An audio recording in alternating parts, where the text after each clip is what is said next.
Hi, I'm Aline from Kiwi Oral Health, and today I'm going to show you how to brush with the angle on your Kiwi Sonic 3000.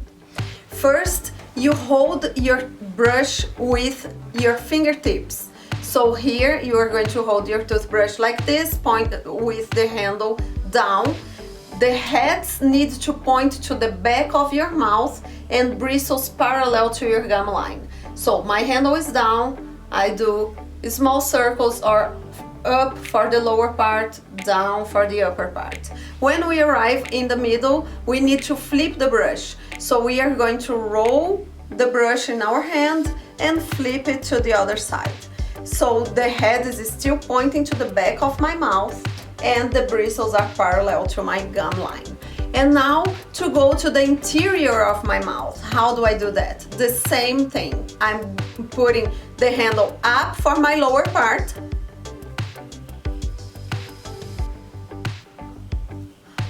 And I put the handle down for the upper part.